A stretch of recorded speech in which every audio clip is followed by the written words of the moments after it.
네. 이번 시간은 몇 페이지냐면요. 페이지 번호는 안 찍혀 있는데 327쪽이요. 327. 우리 바로 전 시간까지 공인중개사 법령을 다 하셨어요. 좀 힘든 부분이 있었죠. 행정처분 벌칙 부분이. 암기할 게 워낙 많아가지고요. 이제 두 번째 법으로 들어왔어요. 두 번째 법의 이름은 좀 길어요. 자, 부동산 거래 신고 등에 관한 법률. 자, 그냥 부동산 거래 신고도 있고 기타 등등도 있나 봐요. 자, 이 법은 언제 만들어진 법이냐면 2017년 1월 20일에 시행된 법이에요. 1년밖에 안 됐어요. 1년밖에. 그 전에는 이 법이 없었느냐? 그건 아니고 그 전에는 뭐가 있었냐면 부동산 거래 신고에 관한 법률이 있었어요. 뭐가 다르죠? 등자가 하나 들어갔네요. 자, 이게 있었고 이 법은 폐지되고 이쪽 법으로 들어와요.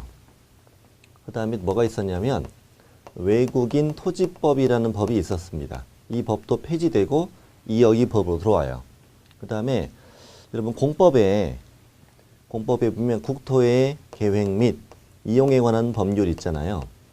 국토의 계획 및 이용에 관한 법률 안에 뭐가 있었냐면 토지 거래 허가라는 제도가 있었어요. 근데 국토의 계획 및 이용에 관한 법률에서 이 토지 거래 허가 부분이 쏙 빠져요. 빠지고 이 세 가지가 통합되어 하나의 법으로 만들어진 게 된 거예요. 그래서 기존에 없었던 게 생긴 건 아니에요. 다 시험에 나왔었던 건데 이게 하나의 법으로 통합돼서 만들어진 거죠. 그래서 이 법은 크게 이 세 가지를 담고 있단 말이에요. 부동산 거래 신고, 그리고 이제 외국인 토지만 아니라 이제 건물도 들어가서 외국인 등의 부동산 취득에 관한 특례, 그 다음에 토지 거래 허가, 그리고 이제 벌칙, 보칙 이런 걸로 이제 구성이 되겠습니다. 크게는 세 덩어리입니다. 세 덩어리.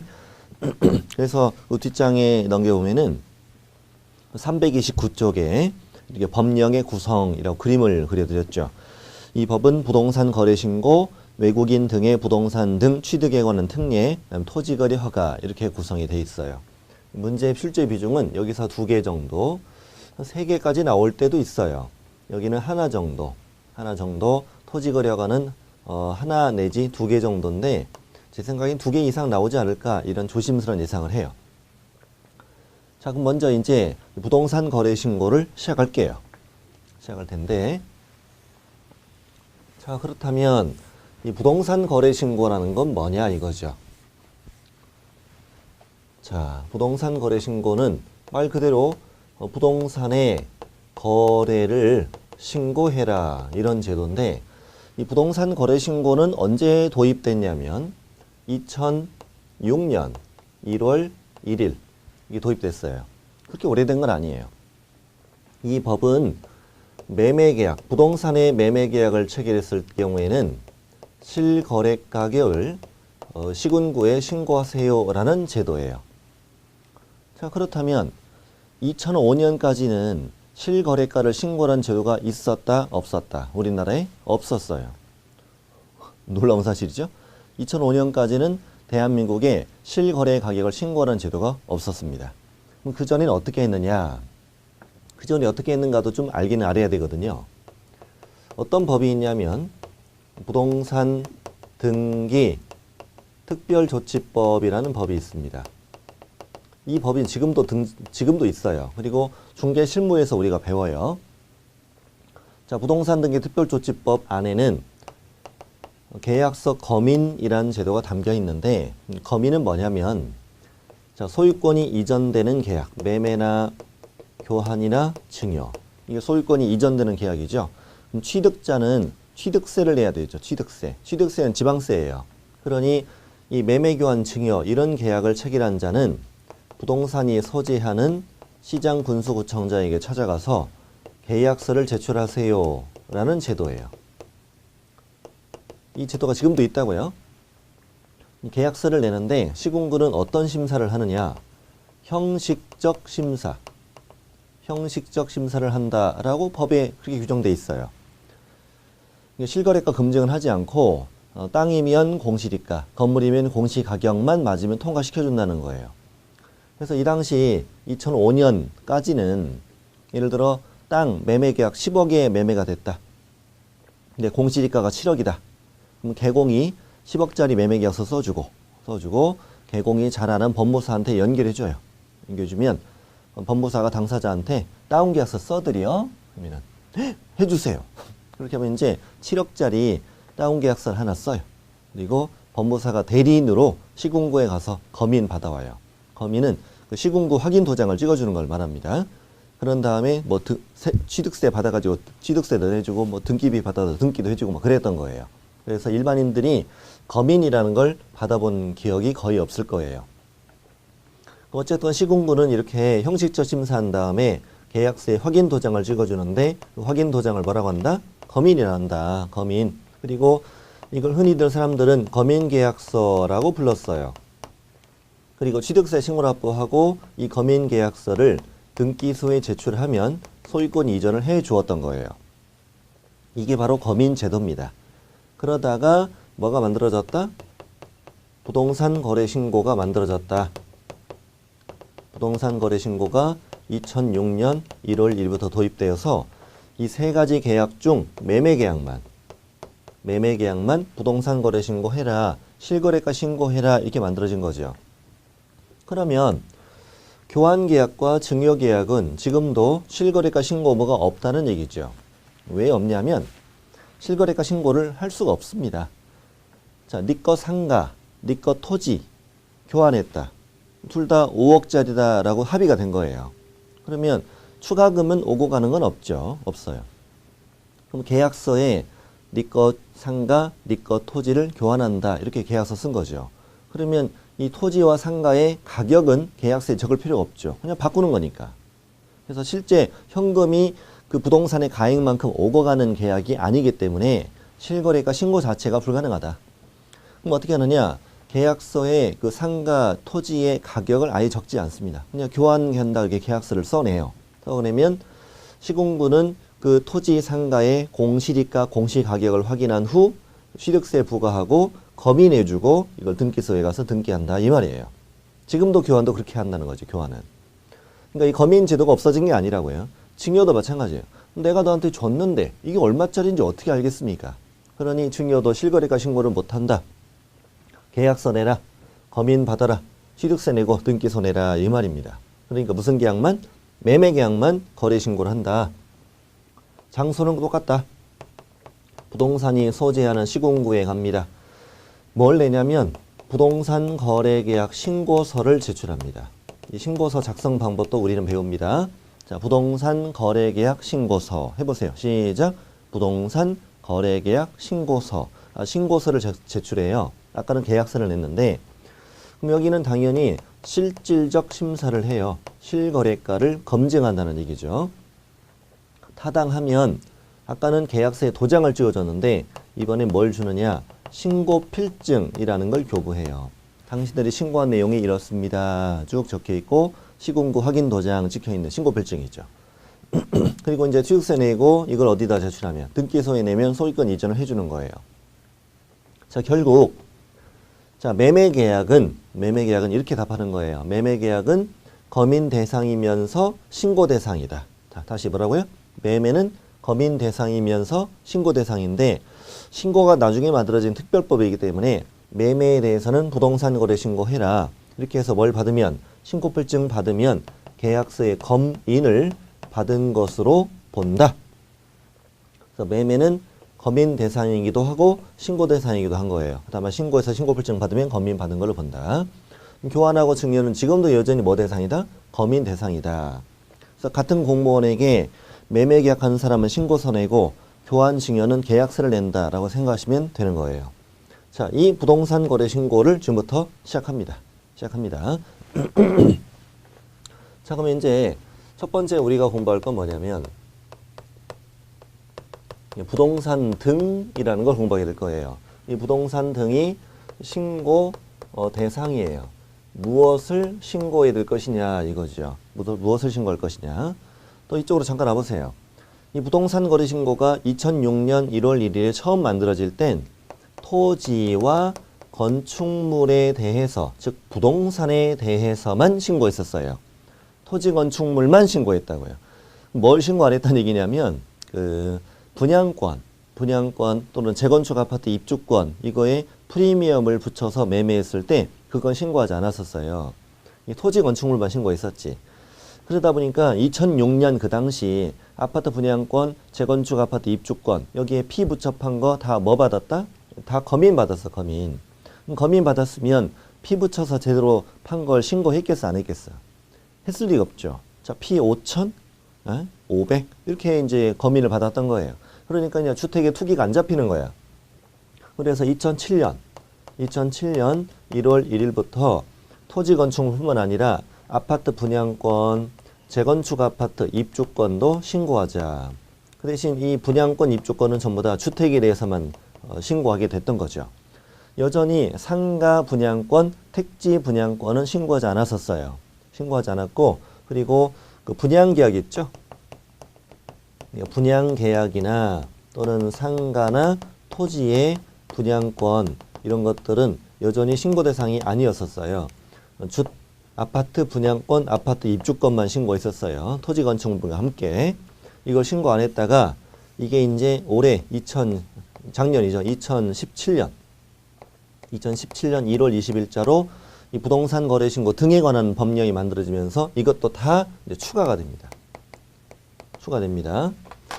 그럼 이제 분양 계약은 왜 그 2016년까지는 왜 분양 계약 검인 받았냐면 실제 이 분양 계약에 대해서 분양가를 속여서 신고하기는 현실적으로 거의 불가능하죠. 아니 우리 아파트 단지에서 내 것 분양가면 어떻게 거짓 신고를 할 수 있겠습니까? 분양가 다 뻔한데. 네. 그래서 이 분양 계약은 지금은 공급 계약이라고 하는데 이 분양 계약, 공급 계약은 다 검인 받았었어요.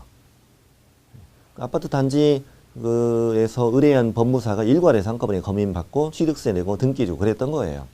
실거래가 신고를 하지 않았었어요. 그런데 어떤 문제가 생겼냐면 세상에 좀 소규모 단지 같은 경우에는 전체 분양가를 다 낮추고 전체 분양가를 다 높이고 이런 경우가 생기더라는 거야. 취득세 덜 내려면 낮추는 거죠. 대출 더 많이 받으려면 분양가를 높이는 거예요. 안 되겠다. 야, 우리 그냥 다 하자, 다 하자. 이렇게 해서 모든 공급 계약 다 신고해라. 주택, 상가, 택지, 공급 계약, 분양 계약 다 신고해라. 또 주택, 상가, 토지, 분양권, 재건축, 입주권 전부 다 신고하자. 이렇게 바뀐 거예요. 전부 다 신고하자고. 좋아요? 자, 이렇게 해서 우리가 공부하기는 오래 편해졌어요. 편해졌냐? 2016년까지, 재작년까지는 주택 입주권, 주택 분양권 O 이렇게 풀었죠? 상가 분양권 X, 택지 분양권 X, 또 그리고 주택, 상가, 택지 공급 계약 X 이렇게 풀다가 이제 다 오니까 오히려 더 헷갈리지 않습니다. 자, 그럼 이제 어디로 가느냐? 330페이지. 330페이지 저 위에까지는 한번 읽어보세요. 제가 구두로 방금 말씀드린 내용들이고 이제 네모 1번 신고 대상과 신고 의무자 여기로 갈 텐데 제가 칠판에는 부동산 등 이걸 먼저 적었지만 거래 당사자를 먼저 읽어보겠습니다. 순서는 거래 당사자로 했으니까. 자, 부동산 거래 신고는 매매 계약에 대해서만 하게 되므로 거래 당사자는 부동산 등의 매수인과 매도인을 말한다. 그거 당연한 거죠. 매매 계약만 신고하니까. 매매만 신고하니까 매수인과 매도인을 말한다. 그리고 누구를 포함한다? 외국인 등도 포함한다. 여러분 외국인도 당연히 우리나라 토지 건축물에 매매 계약을 했으면 부동산 거래 신고 해야 돼, 안 해야 돼? 해야지. 외국인은 뭐 별건가? 해야지. 근데 이따가 그 2장에서 우리가 뭘 배우냐면은 외국인 등의 부동산 등 취득에 관한 특례를 배운다고 그랬잖아요. 그럼 2장은 외국인 등에게만 적용되거든요. 그래서 이따가 2장 배울 때 외국인 등이 구체적으로 어디 범위까지인가를 배우게 됩니다. 지금 1장 공부할 때는 내국인, 외국인 따지지 않고 다 부동산 거래 신고를 한다고 생각하시면 돼요. 자, 그리고 외국인 등. 그래서 그 동그라미 1번하고 2번은 여러분께서 참고로 읽어보세요. 무슨 말인가 아실 거고 이따가 2장 공부하실 때 자세히 말씀드립니다. 자, 그럼 양거는 2번 부동산 등 이게 신고 대상인데 첫 줄에 몇 줄 쳐야 돼요. 부동산 등이라는 것은 부동산 또는 부동산을 취득할 수 있는 권리를 말한다. 이게 부동산도 있고 부동산을 취득할 수 있는 권리도 있다 이 말이에요. 자, 그래서 부동산 또는 부동산 취득할 수 있는 권리를 부동산 등 이렇게 부른 거죠. 자, 그러면 부동산은 뭐예요? 토지와 건축물이죠. 부동산은 토지와 건축물. 토지의 매매계약을 신고해라. 또 건축물의 매매계약을 신고해라. 뭐 미등기, 무허가 건물 이건 따지지 않아요. 모든 토지, 모든 건축물의 매매계약을 신고해라. 뭐 당연한 거죠. 당연한 거예요. 자, 이제 부동산 취득할 수 있는 권리. 부동산 취득할 수 있는 권리는 세 가지가 있는데 첫 번째는 공급계약. 공급계약이 있고 그 다음에 이제 두 번째는 분양권이 있고 세 번째는 입주권이 있어요. 입주권. 자, 이제 공급계약부터 시작할게요. 자, 오른쪽에 부동산을 취득할 수 있는 권리. 자, 동그라미 1번. 다음에 7가지 법률에 따른 부동산에 대한 공급계약을 신고해라. 자, 7가지 법률이 그 박스 안에 들어있는데 이렇게 외울 거예요. 자, 두 번째 도시 및 주거환경 정비법만 시자를 고르고 나머지는 다 앞글자로 고릅니다. 주, 시, 건, 택, 토, 공, 산 이렇게 외웁니다. 자, 시작. 주, 시, 건, 택, 토, 공, 산. 아, 여러분 노래 불러라니까. 똑같이 노래 불러야 돼. 다시 시작. 주, 시, 건, 택, 토, 공, 산. 이렇게 외우면 됩니다. 자, 좋아요? 한 번만 더 할까요? 시작. 주, 시, 건, 택, 토, 공, 산. 자, 주는 뭡니까? 주. 주택법. 부연 설명 드릴 텐데 이런 거 적지 마세요. 여러분 주택법 공법에서 배우잖아요. 단독주택 30호 이상, 공동주택 30세대 이상의 건설 분양하려면 주택법 적용받잖아요. 사업계획 짜서 승인받고 건설 분양하게 되지. 이게 주택법에 따른 그 아파트 공급계약 신고해라. 자, 시. 도시 및 주거환경 정비법. 정비법에는 여러 가지 정비 사업을 배우지 않습니까? 이 정비 사업을 통해서 주택, 상가, 택지, 공급계약, 분양계약 신고하라. 자, 건축물 분양에 관한 법률. 이 건축물 분양법은 뭐냐면 상가 분양할 때 적용하는 법이에요. 여러분 주택은 30호 이상, 30세대 이상은 주택법 적용되잖아요. 그럼 30호 미만, 30세대 미만은 무슨 법 적용되는 거죠? 주택은? 건축법 적용되는 거죠. 상가도 그래요. 상가도 오피스텔인데 30실 이상이거나 또는 분양하고 싶은 바닥 면적이 3,000제곱미터 이상 이렇게 좀 대규모 상가를 분양할 때는 건축물 분양에 관한 법률이라는 게 적용되는 거고 소규모 상가 이런 걸 짓고 분양할 때는 건축법 적용되는 거예요. 그래서 건축물 분양법은 그냥 상가 분양법이다. 그래서 건축물 분양에 관한 법률에 따른 부동산의 공급계약을 신고해라. 택지개발 촉진법. 택지개발 촉진법에 따른 택지 공급계약을 신고해라. 그 다음에 도시개발법. 도시개발법에 따라서 뭐 주택이나 상가나 택지 공급계약을 신고해라. 공공주택특별법. 공공주택이겠지 뭐. 공공주택 특별법에 따른 부동산 공급계약 신고해라. 산업입지 및 개발에 관한 법률은 산업단지나 농공단지 같은 걸 새로 조성할 때 적용되는 법이에요. 산업단지 안에 택지 공급계약 이런 거 신고해라. 이거 자세히 안 물어봐요. 그 세용 내용은 안 물어보고요. 있는 그대로만 물어봅니다. 주, 시, 건, 택, 토, 공, 산에 따른 공급계약은 신고 대상이다. 이게 물어보면 오 이렇게 풀면 됩니다. 뭐 예를 들어서 공공주택특별법에 따른 부동산의 공급계약은 신고 대상이 아니다. X 이렇게 보시면 돼. 자 이렇게 봐줘. 이 첫 번째가 공급계약. 7가지 법률에 따른 공급계약이다. 자, 두 번째 분양권. 자, 니은 동그라미 2번입니다. 7가지 법률에 따른 공급계약을 해서 자, 부동산을 공급받는 자로 선정된 지위. 이걸 우리끼리 뭐라고 부르죠? 분양권. 이따가 실제 신고서에는 분양권이라고 써 있어 또. 자, 부동산을 공급받는 자로 선정된 지위. 같이 해봐요. 시작. 부동산을 공급받는 자로 선정된 지위. 다시 부동산을 공급받는 자로 선정된 지위. 분양권. 이게 주, 시, 건택, 도공산에 따른 공급계약. 건축주 시행사와 나와의 분양계약, 공급계약 신고해라. 이 공급계약을 통하여 부동산을 공급받는 자로 선정된 지위, 분양권. 이 분양권에 피 붙여서 팔았으면 뭐해라? 신고해라. 그래서 7가지 법률에 따른 부동산을 공급받는 자로 선정된 지위, 분양권도 신고해라. 자, 입주권 3번. 일단 도시및 주거환경 정비법 제48조에 따른 관리처분 계획 인가, 이게 하나 있고, 이번에 여러분 시험부터 신설된 게 하나 있습니다. 빈집 및 소규모 주택 정비에 관한 특례법에 따른 사업 시행 계획 인가로 취득한 입주자로 선정된 지위, 이거의 매매 계약을 신고해라. 자, 이건 좀 설명을 좀 드려야 되겠습니다. 자, 이쪽으로 와보시죠. 아파트 재건축을 해보겠습니다. 도시 및 주거환경 정비법에 따라서 재건축을 한번 해보죠.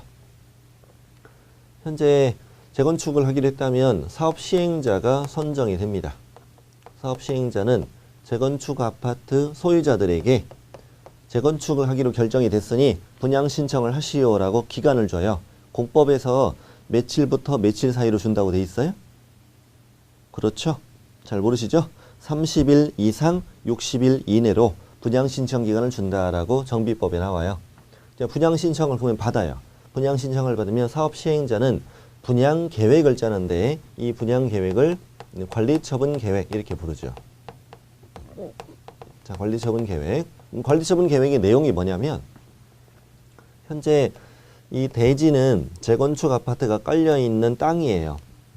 여기 이제 재건축 아파트가 있는데 그 전에 아파트가 있는데 아파트는 이제 철거되죠. 철거되고 이제 대지만 남아요. 이 대지는 그 아파트 소유자들을 몫이죠. 몫이고 제가 1000세대인데 1000분의 1조각을 제가 그렸어요. 그래서 이 부분이 갑의 지분이라고 생각하시면 돼요. 자, 그러면 이제 이 분양 계획을 짤 때는 이 대지의 가격 평가를 할 거예요. 가격 평가. 이 평가 금액을 권리 가격이라고 해요. 그리고 이 토지는 종전 부동산이라고 불러요. 종전 부동산. 지금 꼭 익혀둬야 하는 용어예요. 이따 다 나올 말들이니까 재건축 하기로 했다. 그럼 여기에 건물이 없어지고 새로 부동산이 들어올 거죠. 그래서 이 대지를 뭐라 부른다? 종전 부동산. 평가 가격은 권리 가격이라고 부른다. 이 권리 가격이 3억으로 평가가 되었다고 할게요. 그리고 새로 질 아파트는 더 삐까번쩍하고 평수도 늘어나고 더 좋잖아요. 그래서 좀 돈을 더 내야 된다. 얼마 더 내야 됩니다. 부담금을 더 내는데 1억 더 낸다 합시다. 그러면 이 4억 원이 이 재건축 아파트에 대한 공급계약, 공급가액이라고 해요. 공급가액. 우리끼리는 분양가죠. 분양가. 우리가 더 잘 알고 있는 표현이 더 시험에 나왔으면 좋겠는데 우리는 분양가 이게 더 편하잖아요. 근데 그렇지 않고 공급가액이라고 표현합니다. 공급가액. 이게 결정됐습니다. 그럼 이제 시장 군수의 인가를 받아요. 그런 다음 사업을 시행하죠. 시행자와 재건축 아파트 소유자 사이에 재건축 아파트에 대해서 무슨 계약을 체결한다? 자, 공급계약. 자, 분양계약을 체결하죠. 이 공급계약 체결했으면 이거 신고해라 마라. 신고해라. 이게 바로 몇 번? 1번이었어 아까. 1번 주시 건택 도공산에 따른 부동산의 무슨 계약? 공급계약을 신고해라. 이거 신고해라. 이 공급계약을 통하여 취득하게 된 건 흔히 이건 뭐라고 부른다? 입주권이라고 부른다. 입주권. 그래서 입주자로 선정된 지위. 시작. 입주자로 선정된 지위. 정확하게는 이렇게 됩니다. 정확하게는 관리처분 계획 인가로 취득한 입주자로 선정된 지위. 다시 시작. 관리처분 계획 인가로 취득한 입주자로 선정된 지위. 이렇게 불러요. 자, 입주권에 대해서 피 붙여서 팔았다 이거죠. 그럼 프리미엄은 뭐라고 표현하냐면 프리미엄이라고 하면 좋겠죠. 좋겠는데 여러분 프리미엄이라는 단어가 항상 플러스라는 단어 의미잖아요. 근데 프리미엄은 없을 수도 있고 마이너스 P도 있다며. 마이너스 프리미엄 이건 원래 말이 안 되는 말이죠. 그래서 이걸 뭐라고 부르냐면 추가 지불액이라고 표현해요. 꼭 지금 익혀둬야 하는 용어예요. 추가 지불액. 이거 프리미엄이다. 추가 지불액은 있을 수도 있고 없을 수도 있고 마이너스 수도 있고. 이 추가 지불액을 5천이라 합시다. 그럼 입주권을 지금 얘한테 얼마에 파는 거예요? 4억 5천에 매매한 거죠. 4억 5천에 매매하였으면 이걸 뭐 하세요? 신고하세요. 이것이 몇 번? 3번이다 이거야. 3번. 이 종전 부동산이 있는 걸 3번에다가 따로 쓴 거예요. 아까 2번에 있던 거는 이게 1번이고 이게 2번, 3번인데 2번에 있던 건 종전 부동산이 없는 거 새로운 주택, 새로운 상가, 새로운 택지 이거 공급할 때 이 분양권 이거 신고하는 얘기고 입주권은 종전 부동산이 있는 거 종전 부동산이 있는 걸 입주권이라고 3번에 따로 뺀 거예요. 그리고 이건 3번은 두 가지죠. 도시 및 주거환경 정비법에 따라 관리처분 계획 인가로 취득한 입주자로 선정된 지위가 하나 있고 그다음 빈집 및 소규모 주택 정비에 관한 특례법에 따라 사업 시행 계획 인가로 취득한 입주자로 선정된 지위다. 같은 개념이에요. 빈집 및 소규모 주택 정비에 관한 특례법.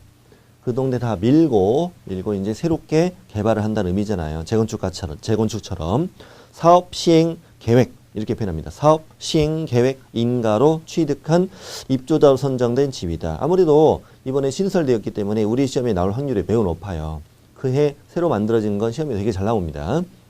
그래서 이렇게 나올 겁니다. 빈집 및 소규모 주택 정비에 관한 특례법에 따른 사업 시행 계획 인가로 취득한 입주자로 선정된 지위는 신고해야 한다. 오, 이렇게 풀어주면 돼. 그 내용은 안 물어본다고요. 내용은 안 물어봅니다. 자, 이게 신고 대상입니다.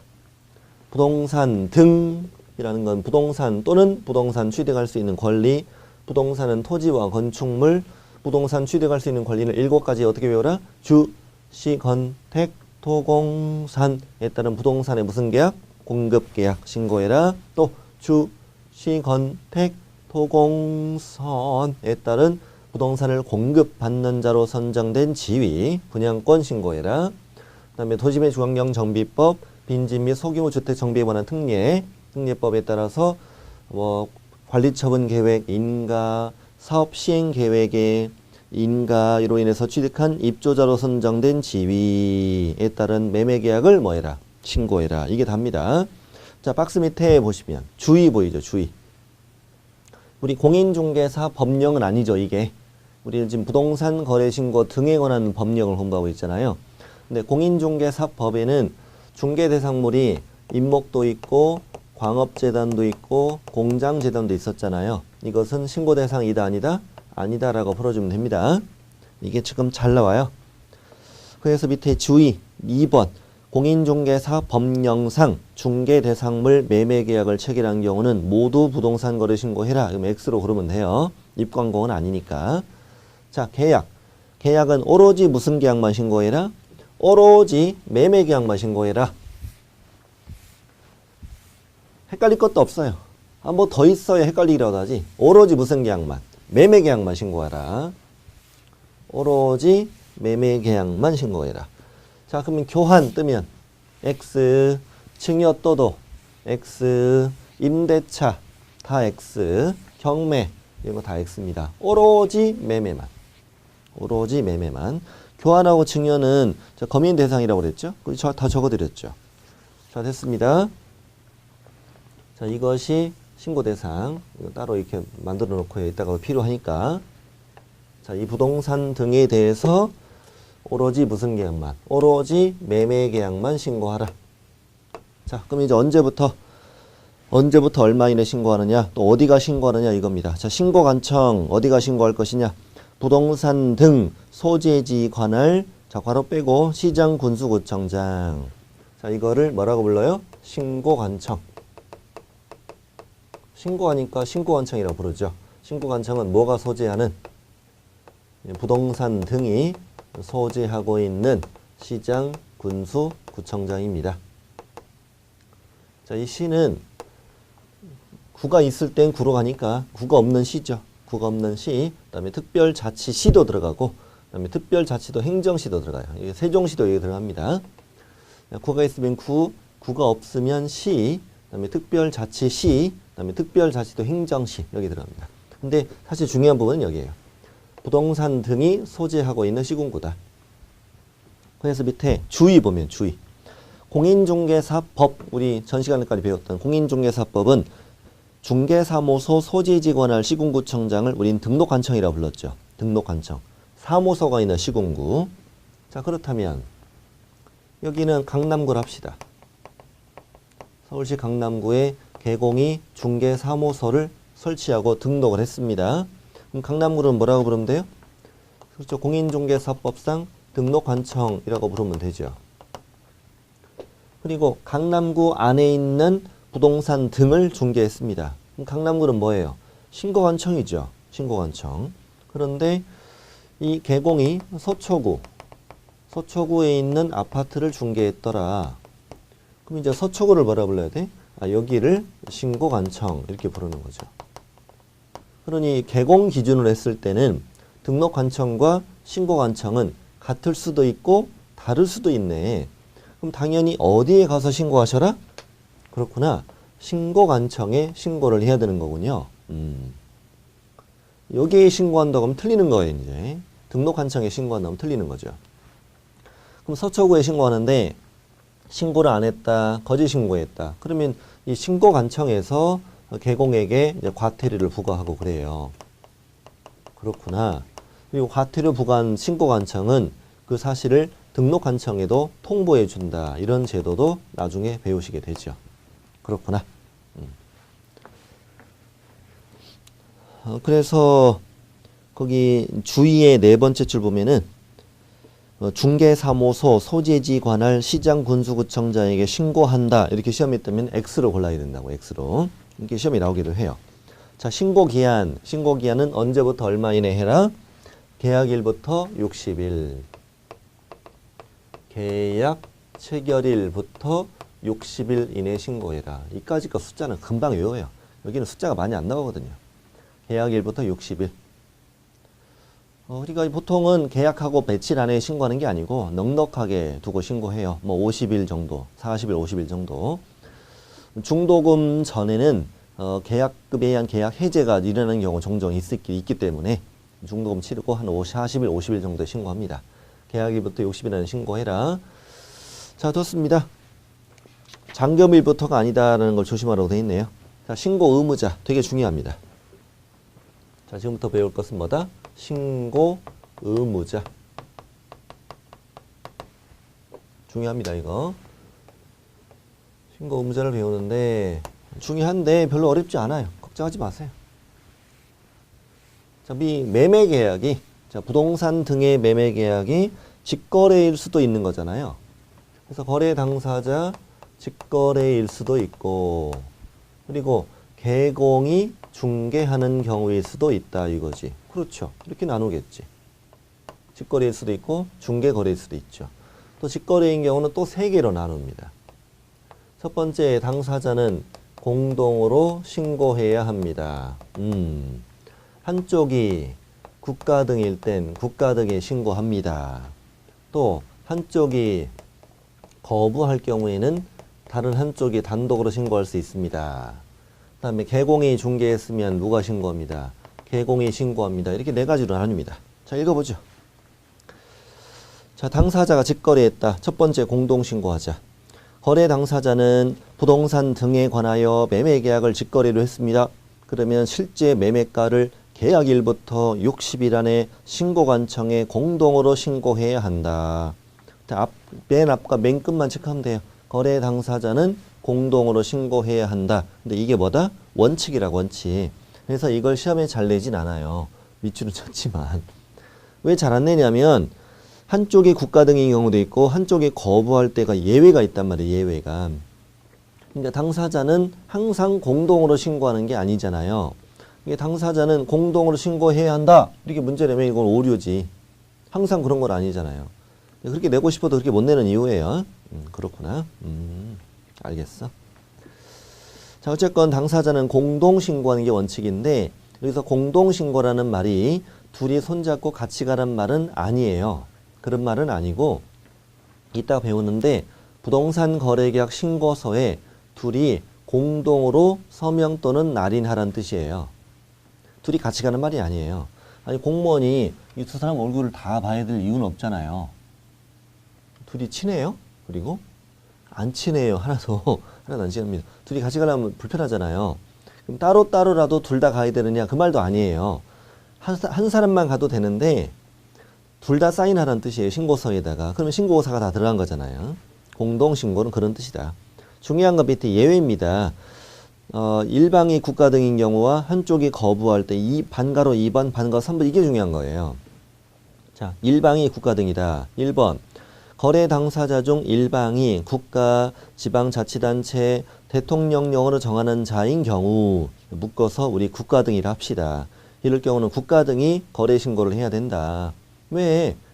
거짓 신고할 이유가 없잖아요. 국가 등은. 그러니 다른 일방은 신고할 필요 없는 거죠. 그래서 동그라미 3번 먼저 볼게요. 동그라미 3번. 일방이 국가 등의 경우는 국가 등이 단독으로 신고해야 하고 다른 일방은 아예 신고무가 없다. 아예 신고무가 없다라고 그 말이 중요한 거예요. 국가 등이 신고해야 되고 이 말은 쉬운 말이에요. 쉬운 말이고 국가 등이 일방일 경우에는 다른 일방은 신고무가 없다. 이렇게 문제 나올 때가 더 어려운 거겠지. 참고로 일방이 국가 등인 경우에 국가 등의 신고해라는 제도는 2017년에 신설된 제도예요. 여러분께서 두 번째 시험입니다. 신설된 제도 작년에. 자 그러면 아까 국가도 있고 지방자치단체도 있고 또 대통령령이 정하는 자라고 했는데 그럼 대통령령이 정하는 자가 박스 안에 있네요. 박스 안에 보면은 어디 밑줄 치냐면 기업법 맨 끝에 글자 공공기관 네 글자 공공기관 또 지방공기업법에 따른 세 군데 밑줄 치세요. 지방직영기업, 지방공사, 지방공단 총 6개네. 국가, 지방자치단체, 공공기관, 지방직영기업, 지방공사, 지방공단 6개잖아요. 이 중에 지방이라고 써 있는 게 4개가 있어요. 그래서 이렇게 외우세요. 국가, 공공기관, 지방.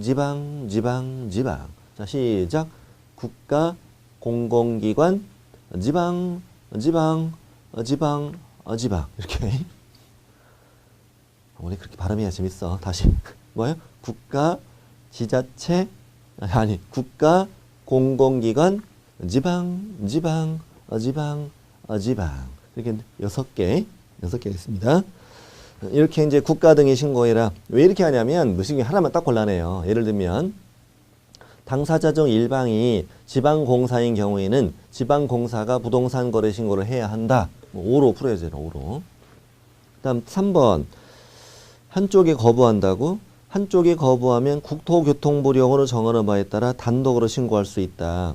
구체적인 신고 방법이 이제 국토부령이 있다는 말이니까요. 이 두 줄을 시험에 그대로 냅니다. 그대로. 그럼 한쪽이 거부하는 건도 뭐냐 이건데 한번 보죠. 자, 매도인은 갑이에요. 매수인은 을이고 둘 간에 직거래로 이제 매매가 됐어요. 4억에 매매가 됐는데 처음에 얘가 이 집을 살 때 3억이었대요. 그리고 뭐 2년, 3년 보유했고 1가구 1주택이고 양도세, 비과세 받고 이런데요 지금. 그 사실을 을도 알아요. 을도 알고 갑한테 뭐라고 하냐면 당신 어차피 세금 없지 않냐. 없으니까 5억에 신고 좀 해주면 안 될까? 이렇게 이제 부탁을 하는 거예요. 이유는 내가 예곡자인데 나 취득세 더 내고 싶어서 이렇게 얘기하는 거예요. 그랬더니 갑이 웃기고 있네. 나 지금 공인중개사 공부해. 무크랜드라고 알아? 이렇게 여기서 공부해. 너 그러지 마. 너 지금 당장 취득세를 좀 더 내는 것 같아도 나중에 이거 5억에 되팔면 그때 양도세를 안 내잖아. 너 그러려고 그런 거지? 그런 거죠. 그랬더니 을이 아유 공부해? 아유 참 민망하네. 아유 나도 작년에 한 2달 다들 공부했지. 아유 나도 마저 해야 되는데. 아유 그 중개사법 잘 가르친다며. 에? 자, 민망해. 미안해. 좀 해줘봐. 이렇게 한 거예요. 그랬더니 갑이 됐어. 내가 뭐 좋다고, 내가 뭐 특별히 뭐 있다고. 다 싫어. 그랬더니 을이, 좀 해주라니까. 기분이다. 4억에 그 복비 0.4 복비 160만 원. 160만 원 내가 쏜다. 내가 쏠게. 그랬더니 갑이 뭘 쏴? 뭐 사냥꾼이야? 됐어. 지금 이거 거짓 신고하면은 과태료가 5%야. 4억의 5%는 2천만 원이지.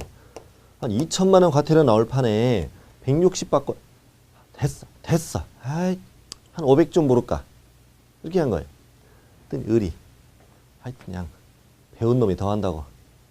야 됐어. 나 안 해. 나 안 하니까 생각이 있으면 연락 줘. 가버린 거야. 근데 갑이 확실히 2달만 공부한 애는 다르구나. 거기까지 안 배웠나 보다. 한쪽이 거부하면 뭐 할 수 있다? 혼자서 단독으로 신고할 수도 있다. 이런 뜻이에요, 이게. 그런 뜻입니다. 자, 됐습니다. 이제 당사자 직거래일 때 3가지 받고. 자, 4번째. 개공이 중개했을 때. 1번. 개공이 공인중개사법에 따라 거래계약서를 작성 교부한 경우에는 해당 개업 공인중개사가 신고를 해야 한다. 개공이 신고하는 얘기예요. 그리고 2번. 공동중개했을 땐 공동신고해야죠, 둘이. 3번이 중요해요. 개공이 거래계약서 작성 교부한 경우 거래 당사자는 신고 의무가 아예 없다. 이 말이 중요합니다.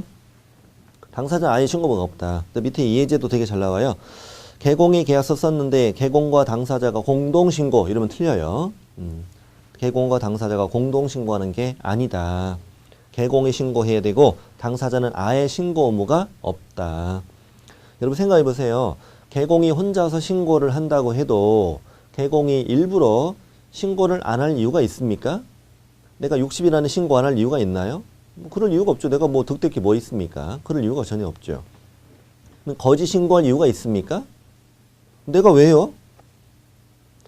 내가 왜 거짓 신고를 해? 아니 생각해 보세요. 개공이 거짓 신고를 했다면 그건 개공이 혼자서 그냥 한 거예요. 얘네 당사자가 그렇게 해달라고 한 거예요. 해달라고 한 거지. 내가 뭐 거짓 신고할 이유가 뭐 있습니까? 나한테 득기 하나도 없죠. 만약에 거짓 신고했어요. 개공이. 거짓 신고했는데 들켰어. 공무원이 왜 거짓 신고했어요? 개공이 내가 지난 그날 기분이 상당히 안 좋은 일이 있었어. 그래서 나 혼자 그랬어. 웃기고 있네. 말도 안 되는 거지. 개공이 거짓 신고했다는 건 100% 당사자가 그렇게 원했던 거죠. 네. 그래서 셋 다 과태료 받는 거예요. 이따 배워요. 자, 오른쪽에 금지행위는 이따 다 배울 거니까 참고하세요. 참고하시고. 자, 구체적인 신고 방법과 절차로 가는데, 자, 신고 방법은 방문신고. 우리가 이제 법조문에 쭉 기술되어 있는 건 방문신고 절차가 규정되어 있어요. 근데 전자문서로도 신고가 되는데, 전자문서로 신고한다는 얘기는 인터넷 신고한다는 얘기죠. 그 시군구, 예를 들어 뭐 강남구 또는 서초구 홈페이지 가보면 부동산 거래 신고라는 메뉴가 있습니다. 자, 부동산 거래 신고 메뉴를 클릭합니다. 클릭하면 로그인 하나 나와요. 이제 개공이 자신의 성명 쓰고 주민등록번호 입력하고 확인 누르면 공인인증서를 요구해요. 여기 로그인에 들어가면 이게 바로 신분증을 제시하는 거라고 생각하시면 돼요. 원래 이제 신고서를 내면서 신고서 안에 적혀 있는 개공이 납니다라고 신분증을 보여줘야 되잖아요. 보여주는데 이제 공인인증서로 신분증 제시한다고 생각하시면 돼. 그런 다음에 화면에 뭐가 뜨냐면 매도인인지 매수인인지 개공인지를 선택하라고 나와요. 그러면 이제 개공을 선택하고 들어가요. 들어가면 신고서 화면에 딱 뜨죠. 그리고 당사자 인적사항을 다 적어요. 적는데 거래 당사자 서명 날인 칸은 막혀 있어요. 왜냐면 개공이 중개했으면 개공이 신고를 했잖아요. 당사자 서명 날인 칸은 막혀 있고 그다음 신고 내용을 다 입력한 다음에 개공의 인적사항을 적죠. 개공 인적사항은 다 적고 개공의 서명날이 딱 눌러요. 누르면 또 공인인증서를 요구해요. 네. 그렇게 해서 또 공인인증서로 서명날인하고 제출하는 거죠. 이게 전자문서로 신고하는 겁니다. 물론 이제 매도인, 매수인 둘 중에 한 사람을 선택에 들어갔다는 것은 직거래일 텐데 그때는 두 사람의 공인인증서가 다 필요해요. 이게 직거래했는데 당사자가 직접 신고서를 써서 제출한다. 이건 쉬운 일이 아니겠죠. 신고서 쓸 줄도 모르죠. 쓸 줄도 몰라요. 그렇게 하는 거고요. 다음 3번에 부동산 거래 전자계약 시스템이라는 거. 자, 부동산 거래 전자계약 시스템이라고 그 홈페이지 주소 적어드렸죠. 거기 들어가서 구경 한번 해보세요. 해보시면 되는데, 이거는 좀 이따가 두 번째 시간에 거기 자세히 말씀드리겠습니다. 이 부동산 거래 신고 절차 속에 이게 나오니까 세 가지 방법이 있다고. 방문 신고가 있는데 법조문은 방문 신고 절차가 규정되어 있는 거고요. 이 과정을 인터넷 신고도 가능하다. 세 번째 방법은 부동산 거래 전자계약 시스템이라는 홈페이지에서도 가능하다 이겁니다. 세 가지 방법이 있어요. 근데 세 가지 방법이 있냐 이걸 물어보는 건 아니에요. 이거 참고하는 거고 방문 신고 절차가 시험에 나와요. 그럼 이제 우리 두 번째 시간에 만나서 뭐 할 거예요? 구체적인 신고 절차를 배우는 거죠. 당사자 직거래일 때 세 가지 신고 절차, 개공의 신고하는 절차 이걸 이제 배우시게 된다. 자, 다음 시간에 뵙겠습니다.